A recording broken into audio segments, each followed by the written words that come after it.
Students, आज हम continue करेंगे चैप्टर 4 प्रैक्टिकल ज्योमेट्री को, एक्सरसाइज 4.2 क्वेश्चन नंबर 3। तो हमारे पास क्वेश्चन है रोम्बस बेंड। आज हमें कंस्ट्रक्ट करना है रोम्बस बेंड को। तो रोम्बस बच्चे किस शेप की होती है? हमारे पास जो रोम्बस की शेप होती है वो इस तरह से होती है, ठीक है। दूसरे नंबर पे रोम्बस की कुछ प्रॉपर्टीज होती हैं। क्या होती हैं वो प्रॉपर्टीज? एक तो रोम्बस की चारों जो साइड्स होती हैं वो क्या होती हैं? इक्वल होती हैं, ठीक है। एक ये प्रॉपर्टी होती है। सेकंड प्रॉपर्टी होती है ये जो डायगोनल होते हैं ना रोम्बस के, ये क्या करते हैं? राइट एंगल पे बाइसेक्ट करते हैं। एक तो जिस पॉइंट पे ये इंटरसेक्ट करते हैं या मिलते हैं, जिस पॉइंट पे ये, उस पॉइंट पे कितने डिग्री का एंगल बनाते हैं? ये 90 डिग्री का एंगल बनाते हैं, ठीक है। एक नंबर 1 हो गया ये। सेकंड क्या करते हैं? ये डायगोनल्स क्या करते हैं? आपस में एक दूसरे को बाइसेक्ट करते हैं। बच्चे, बाइसेक्ट का मतलब क्या होता है? बाइसेक्ट का मतलब होता है 2 इक्वल पार्ट्स में डिवाइड करना। अगर आपके पास ये लाइन सेगमेंट 4 सेंटीमीटर की है, तो अगर इसको कोई दूसरी लाइन बाइसेक्ट कर रही है, इसका मतलब क्या होगा? यहाँ पे 2 सेंटीमीटर रहेगा और यहाँ पे भी 2 सेंटीमीटर रहेगा। तो क्या करेगी? जो लाइन एक दूसरे को बाइसेक्ट करती हैं वो इक्वल पार्ट्स में डिवाइड होती हैं। क्लियर हुआ? तो सबसे पहले हमने ये प्रॉपर्टी को अपने माइंड में रखना है रोम्बस की, कि जो डायगोनल होते हैं रोम्बस के, वो एक तो बाइसेक्ट करते हैं और दूसरा राइट एंगल बनाते हैं। क्लियर? यही प्रॉपर्टी यूज करेंगे और इस फिगर को कंस्ट्रक्ट करेंगे, ठीक है। तो बच्चे, रोम्बस के लिए हमें गिवन में क्या है? देखो, यहाँ पे दोनों डायमेंशंस अलग अलग हैं। अलग अलग हैं, इट मीन्स ये साइड्स नहीं है। क्यों? क्योंकि रोम्बस की तो चारों साइड्स इक्वल होती हैं। इसका मतलब ये दोनों हमें क्या गिवन दिए हैं? डायगोनल्स गिवन दिए हैं। क्लियर? तो मैं रफ स्केच ड्रॉ करूंगी, वो मैं आपको बता देती हूँ। हम सबसे पहले क्या करेंगे? एक रोम्बस को ड्रॉ कर लेंगे। इस तरह से मैंने एक रफ स्केच ड्रॉ कर लिया।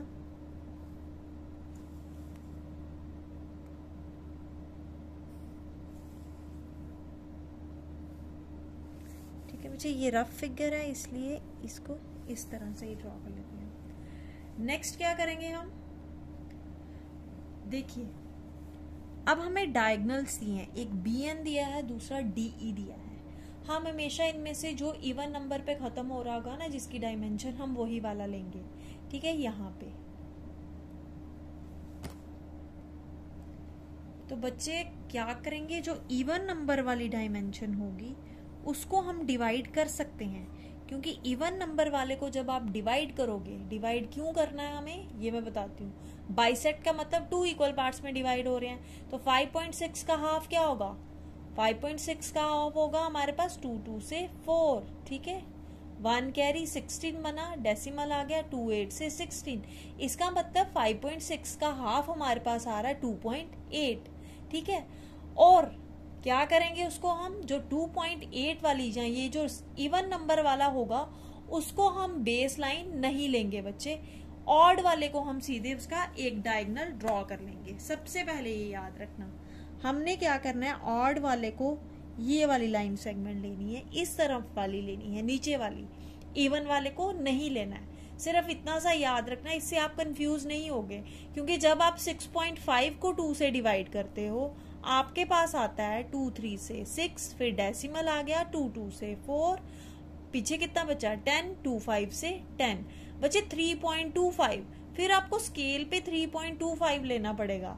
स्केल पे 3.25 लेने में बच्चों को थोड़ी डिफिकल्टी आती है, इसलिए ये एक ट्रिक है कि आप जो फर्स्ट वाला डायगोनल ड्रॉ करेंगे वो हम ऑड वाला नंबर लेंगे, और इवन वाले नंबर को वो क्या करेंगे? हम हाफ कर लेंगे, ठीक है।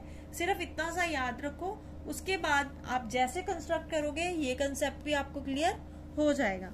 तो अब नाम देना है, तो मैंने इसको 6.5 लिया है, दैट मीन्स ये हमारे पास आ रहा है DE।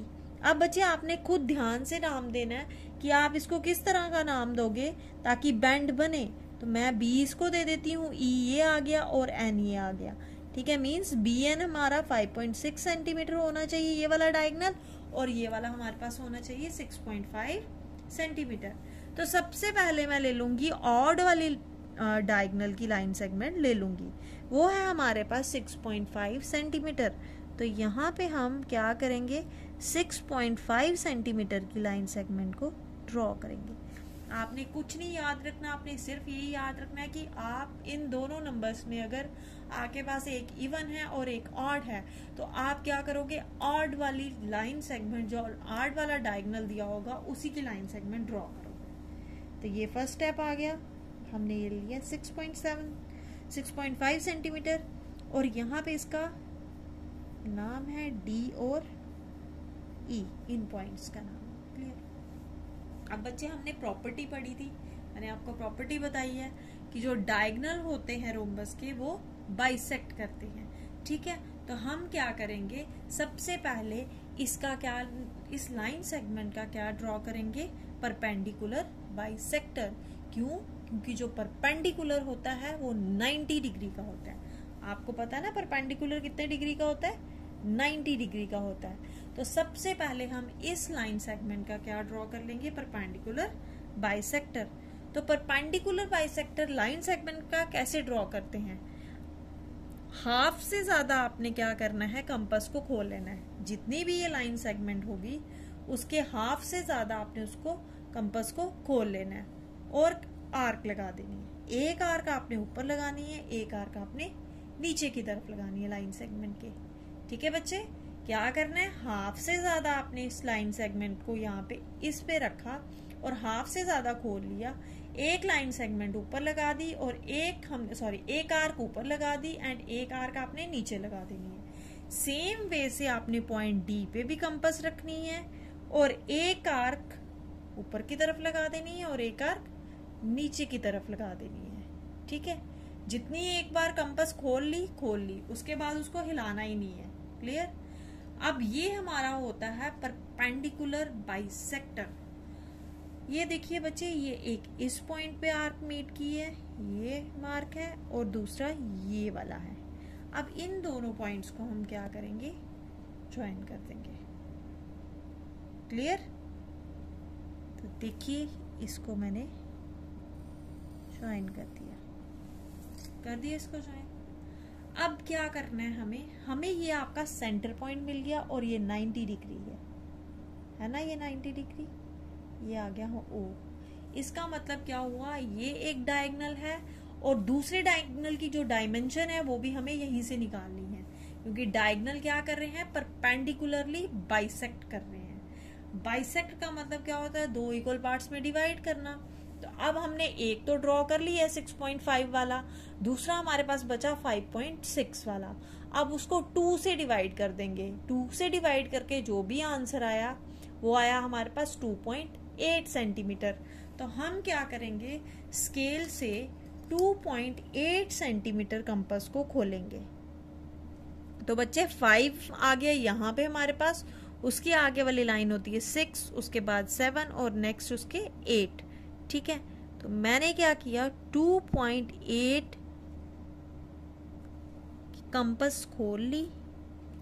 ठीक है, फिर इस ओ पॉइंट पे रखा मैंने, 2.8 सेंटीमीटर की आर्क एक ऊपर लगा ली और एक नीचे की तरफ लगा ली। ठीक है, अब बच्चे ध्यान से देखिए, 2.8 ऊपर आ गया, 2.8 ऊपर आ गया, मीन्स ये क्या कर रहे हैं, एक दूसरे को बाइसेक्ट कर रहे हैं। और ये जो आर्क ये जो हमने आर्क लगाई है ना, इस पे पॉइंट हम रफ स्केच को देख के लिख लेंगे।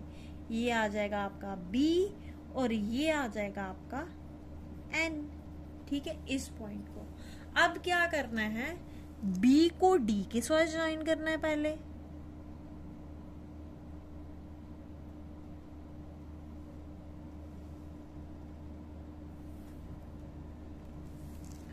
फिर आपने इसको इस तरफ एन से भी नीचे ज्वाइन कर देना है डी को।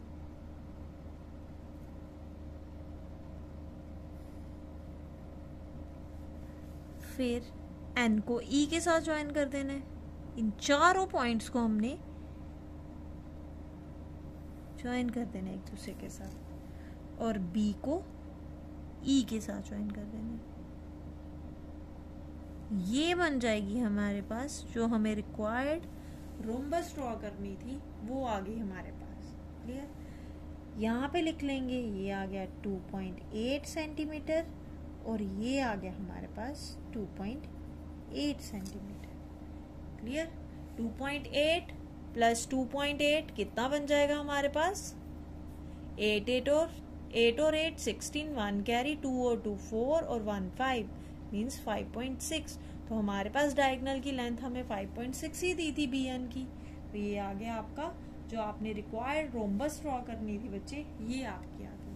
ठीक है, इस पॉइंट को अगर आप नाम देना चाहते हो तो दे सकते हो P और इसको दे दोगे Q। यहाँ पे इस तरह से एरो और यहाँ पे इस तरह से एरो दे दोगे इसको। क्लियर? ये आपकी बन गई रिक्वायर्ड रोम्बस। अब हम लिखेंगे इसके स्टेप्स ऑफ कंस्ट्रक्शन। तो बच्चे देखिए, क्योंकि ये फिगर भी थोड़ी डिफरेंट थी तो स्टेप्स ऑफ कंस्ट्रक्शन भी थोड़े डिफरेंट होंगे।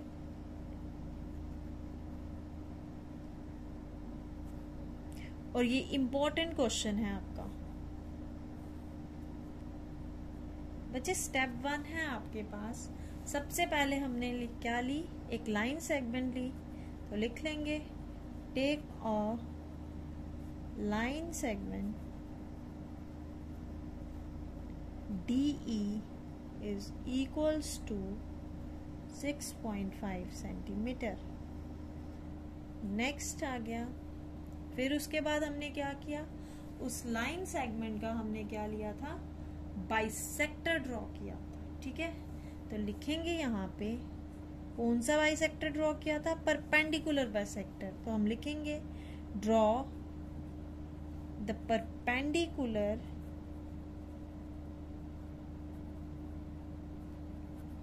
Bisector of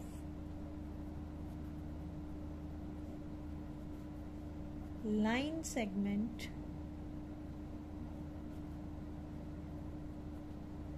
DE। ठीक है, हमने क्या किया? परपेंडिकुलर बाइसेक्टर ड्रॉ कर दिया लाइन सेगमेंट DE का। उसके बाद क्या किया हमने? O को सेंटर माना। ये है ना, ये O। हम लिखेंगे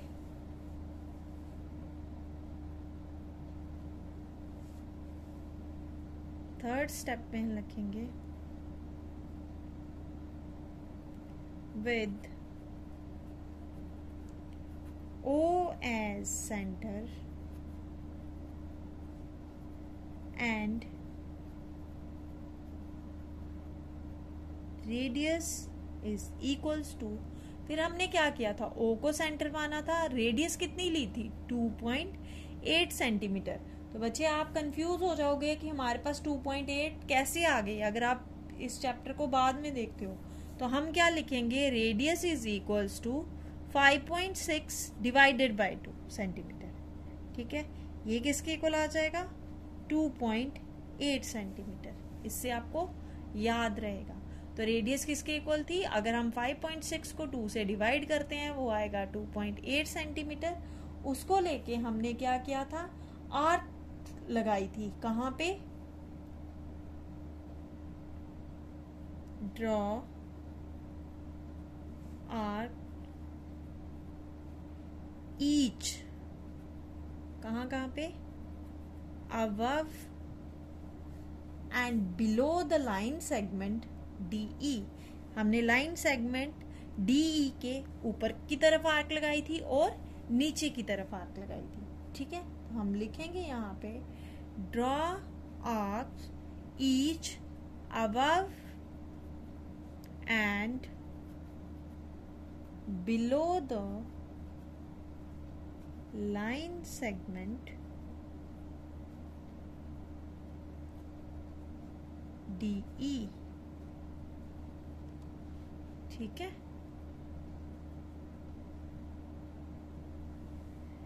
फिर इसी के साथ लिख देंगे which intersects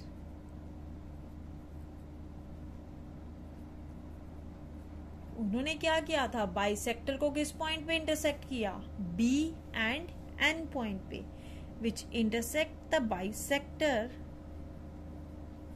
और उस बाइसेक्टर का नाम क्या दिया हमने, P Q, intersect the bisector P Q at point N B and N. ठीक है, उसके बाद हमने क्या किया, फोर्थ स्टेप में हमने क्या किया, ज्वाइन कर दिया चारों पॉइंट्स को। तो लास्ट स्टेप में हमने किया था ज्वाइन, सबसे पहले हमने किया बी डी को, फिर हमने किया डी एन को, फिर हमने किया एन ई को, एंड लास्ट में हमने किया था बी ई को। ठीक है, thus